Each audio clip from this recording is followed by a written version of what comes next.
नमस्कार। YouTube के मेरे इस चैनल में आपका एक बार फिर से स्वागत। मैं सुभाष शर्मा, हिमालय दर्पण उत्तराखंड की ओर से आपका इस शीत लहर में बहुत बहुत स्वागत करता हूं। सबसे पहले दो शब्द अपने प्रदेश के मुख्यमंत्री के लिए। वे भी कोरोना संक्रमित हो गए हैं। हम सब ईश्वर से प्रार्थना करते हैं कि हमारे मुख्यमंत्री जल्दी से जल्दी इस संक्रमण से निजात पाएं और पूरा प्रदेश उनकी ओर देख रहा है। सभी लोग प्रार्थना कर रहे हैं कि हमारे त्रिवेंद्र सिंह रावत जी जल्द से जल्द ठीक हों। आइए अब बात करते हैं मुद्दे की। कल से कुछ खबरें चल रही हैं। आज के देश के शिक्षा मंत्री रमेश पोखरियाल निशंक जी, जिन्होंने 1991 के चुनाव से ही अपनी उंगलियों की छाप उत्तर प्रदेश के इन पर्वतीय जिलों में छोड़ दी थी और उसके बाद वो ऊंचाई की सीढ़ियां चढ़ते चले गए। मंत्री रहे, प्रदेश के मंत्री रहे, उसके बाद मुख्यमंत्री रहे, सांसद रहे और आज पूरे देश के शिक्षा मंत्री हैं। उन्होंने हमेशा जिस मोर्चे पर गए हमेशा फतेह पाई, विजय पाई। मगर कल जो हुआ रुद्रपुर में वो अभूतपूर्व था। मैंने इतना असहाय, इतना अकेला निशंक जी को कभी नहीं देखा।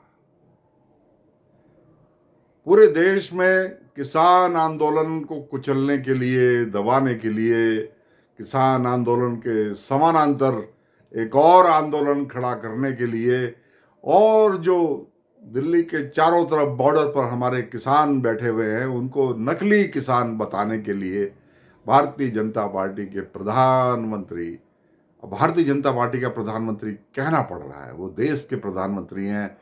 मगर इस वक्त देश के अंदर ऐसा माहौल माननीय नरेंद्र मोदी जी बना रहे हैं जैसे वो देश के प्रधानमंत्री ना हो, उन किसानों के प्रधानमंत्री ना हो, वो सिर्फ भारतीय जनता पार्टी के लोगों के प्रधानमंत्री हों।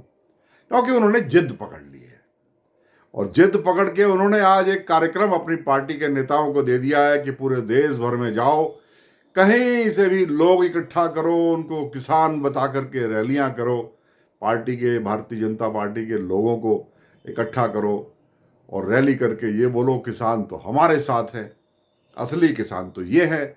और ये मोदी जी की इन मौजूदा जो जिस कानून के खिलाफ आंदोलन चल रहा है, जो कृषि के 3 नए कानून बने हैं, ये उसके समर्थक हैं। इसी कोशिश में एक आज्ञाकारी मंत्री की तरह रमेश पोखरियाल निशंक जी रुद्रपुर पहुंच गए और रुद्रपुर में उन्होंने एक तथाकथित किसान रैली का आयोजन कर डाला। उन्हें उम्मीद थी कि प्रधानमंत्री जी का संदेश लेकर, उनका नाम लेकर मैं रुद्रपुर में आया हूं, मगर वहां जाकर उनको पता लगा कि उनके पांव के नीचे की जमीन खिसक चुकी है। ये मैं आपको इसलिए बताना चाहता हूं कि जो रुद्रपुर में उन्होंने किसान रैली के नाम पर आयोजन कल किया, उसमें भारतीय जनता पार्टी के लोग थे और भारतीय जनता पार्टी से जुड़े हुए लोग ही आए थे। उसमें जो संघर्षरत किसान हैं, जो आंदोलनकारी किसान हैं, न वो आए न वो उन्होंने आना था।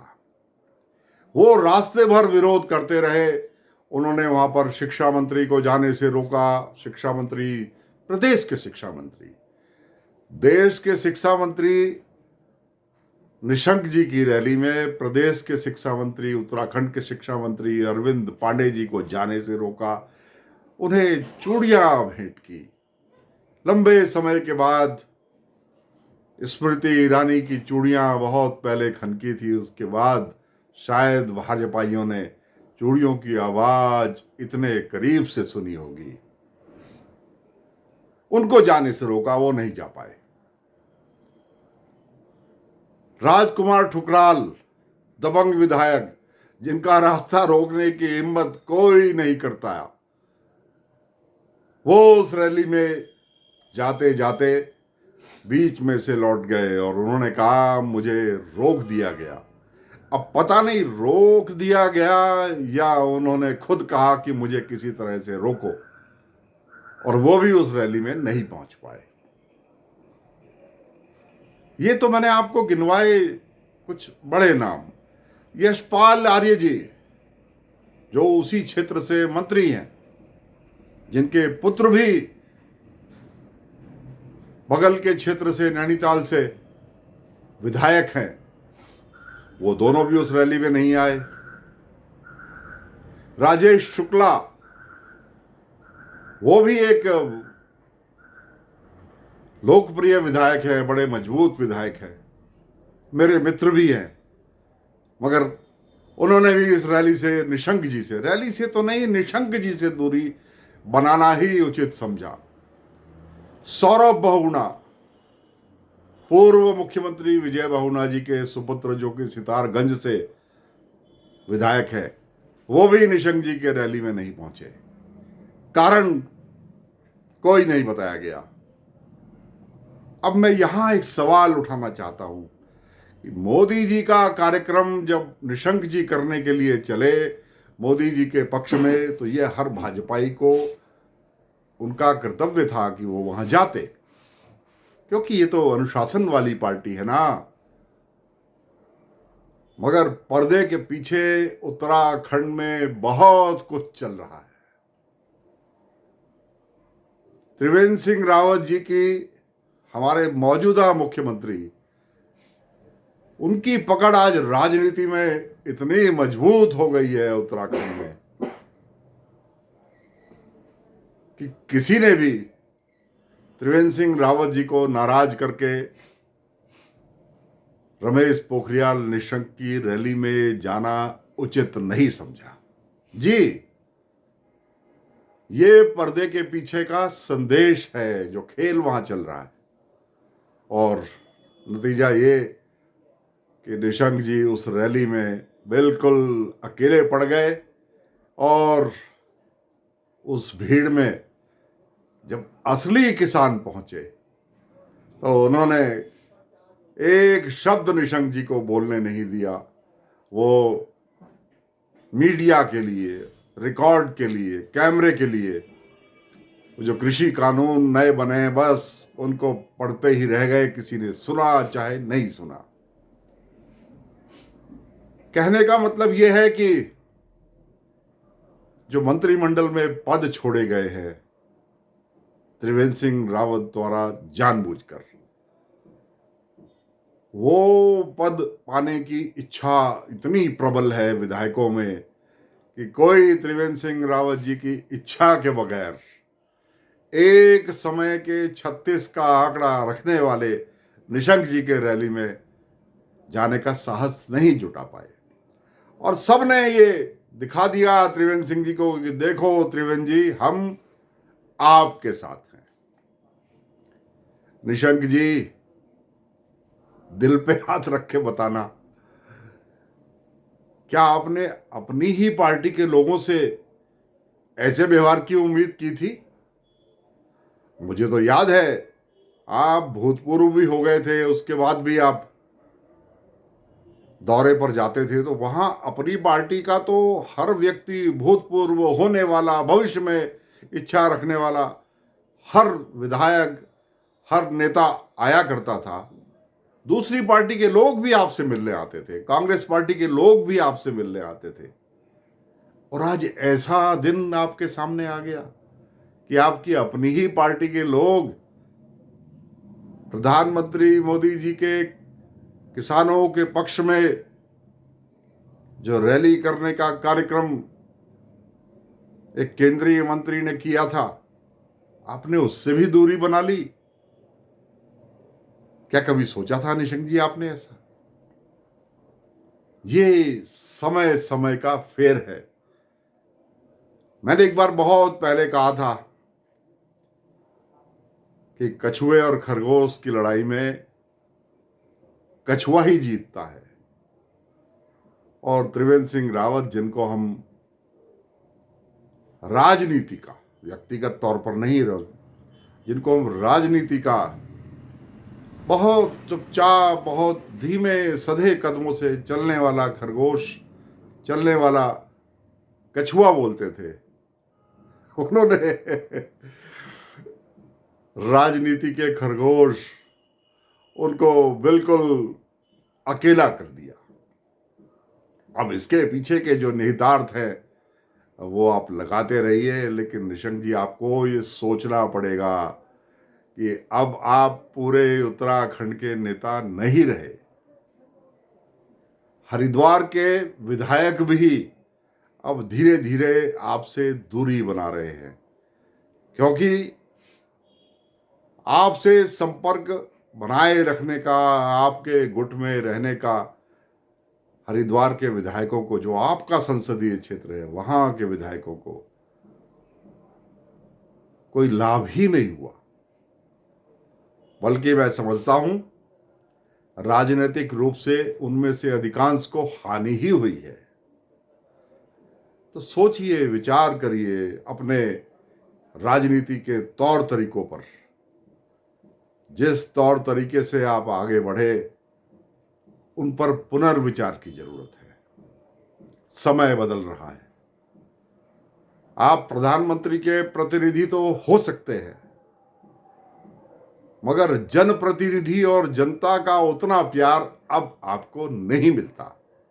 ये संदेश कल की उस बगावती रैली में, जो रुद्रपुर में, जिसका सामना आपको करना पड़ा। और इसमें गौर करने लायक बात यह भी है कि रैली का विरोध करने वाले अरविंद पांडे जी, शिक्षा मंत्री अरविंद पांडे जी को चूड़ियां भेंट करने वाले, और भेंट भी नहीं हो पाई। मैंने तो वो लाइव वीडियो देखा है। राजकुमार ठुकराल जी का रास्ता रोकने वाले, उनकी संख्या ज्यादा नहीं थी, लेकिन प्रशासन, पुलिस की तरफ से उनको रोका ही नहीं गया। यानी इशारा साफ साफ था कि जैसे भी हो, निशंक जी की सभा को फेल कीजिए। ये राजनीति का हिस्सा है। बहुत से लोग पहले करते रहे, आज आप खुद शिकार हो गए। इतनी कम तादाद में होते हुए भी राजकुमार ठुकराल की, विधायक राजकुमार ठुकराल की उस मजबूत रैली को चंद लोगों ने रोक दिया।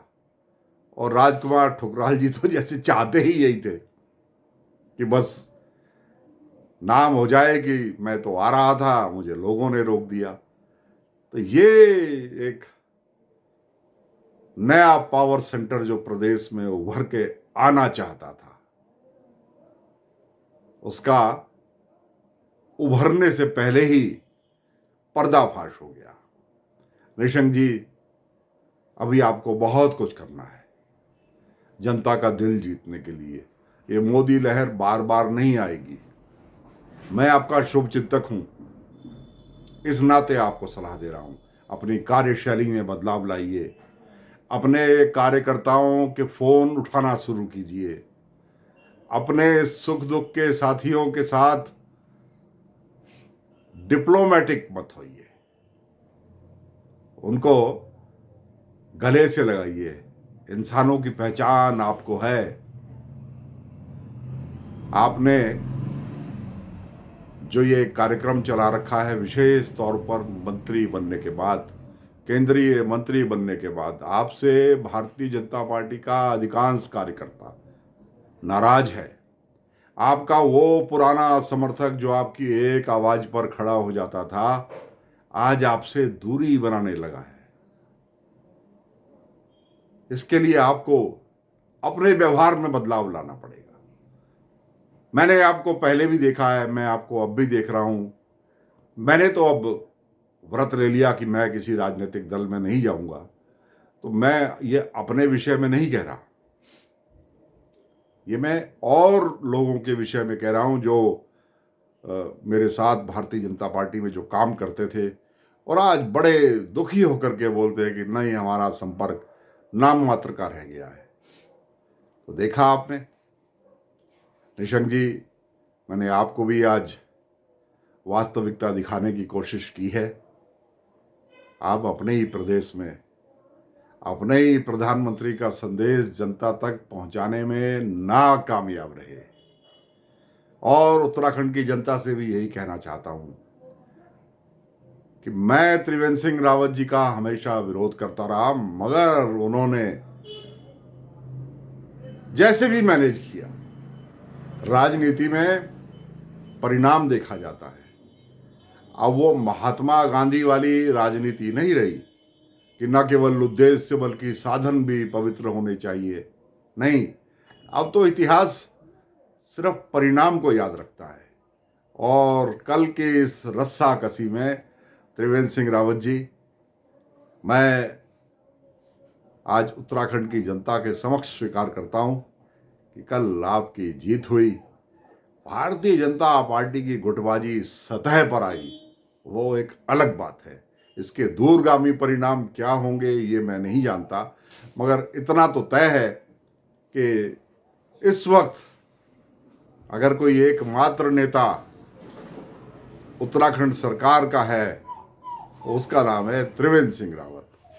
मैंने अपना कर्तव्य निभाया, जो मैं पर्दे के पीछे पढ़ सका, जो मैंने बिटवीन द लाइंस पढ़ा, वो मैंने आपसे शेयर किया। यहाँ मैंने इस बात की परवाह नहीं की कि मैं व्यक्तिगत तौर पर मेरे किस नेता से क्या संबंध हैं। जो Himalaya Darpan Uttarakhand news channel, digital channel के प्रति मेरा दायित्व था, वो मैंने आपको बताया।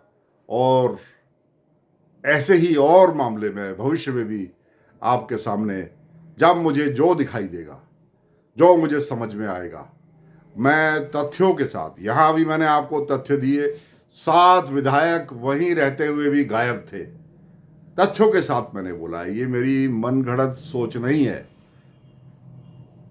मैं हमेशा इस प्रकार के तथ्य और तर्कों के साथ आपके बीच में उत्तराखंड के समाज के हित के बारे में, उत्तराखंड की राजनीति के विषय में हमेशा मैं आपको अवगत कराता रहूँगा। इन्हीं शब्दों के साथ अपना बहुत बहुत ख्याल रखिएगा। मेरे इस YouTube वीडियो को लाइक कीजिए, कमेंट कीजिए, शेयर कीजिए और सब्सक्राइब भी कीजिए। इन्हीं शब्दों के साथ आपका बहुत बहुत आभार। नमस्कार।